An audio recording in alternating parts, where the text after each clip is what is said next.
ꯑꯩꯈꯣꯏꯒꯤ Happy Merry Christmas 2022 and 23 ꯒꯤ ꯁꯤꯗꯤ ꯃꯌꯥꯝꯗ ꯎꯠꯆꯔꯛꯀꯦ ꯏꯪꯁꯨ ꯏꯪꯖꯜꯂꯦ ꯑꯗꯨꯅ ꯋꯥꯍꯩꯕꯨ ꯍꯥꯏꯕ ꯁꯣꯏ ꯇꯧꯔꯦ ꯃꯐꯝꯁꯦ ꯑꯩꯈꯣꯏ ꯁꯦꯅꯥꯄꯇꯤꯒꯤ ꯕꯖꯥꯔ ꯍꯦꯛ ꯃꯌꯥꯗ ꯈꯤꯇꯪ ꯆꯪꯖꯔꯒ ꯂꯩꯕ ꯑꯗꯨꯒꯨꯝꯂꯕ ꯑꯩꯈꯣꯏꯒꯤ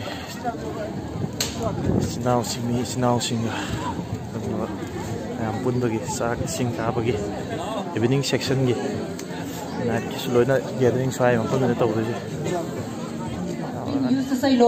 अबमनी की देगा कदिया स्लोक दा पोसना न अबमनी ते लैलोइसा बोंगला बम कैदिन क्रमते शुशा लुंगस समाई गना दो नामे को दो तंगो से लो कटिंग मैना दो ससाई शुलो आई अबमनी ना तेमा न्यू ईयर का तंग बम तंग क्रमते शुशा चमते से लो तुला रिक्वेस्ट से ले I don't know much about Ramzampana, Niki, Pautuba, village headman, non-work story, and put a name. Young evening section, you put na, when you get along. Na, sure. Hello, in a suraga, mixed oraga.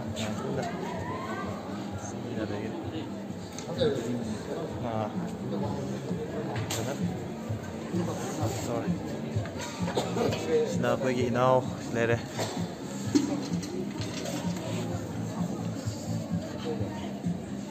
Batang na. Ada na. Ako Isaac saruk sing jo. Oi na. Happy day. So ako isinaw da thangi ako family pun na saruk kita mayam pun na hauder gathering ako na to. Now we haude. Mayam pun na kano sida. Ako ngasi gathering to hom sida loi na. Đúng bây giờ đây không? Tôi am bao giờ? Cái đó uống tàu man đấy, thôi đấy. Tôi xin nấu bao đấy.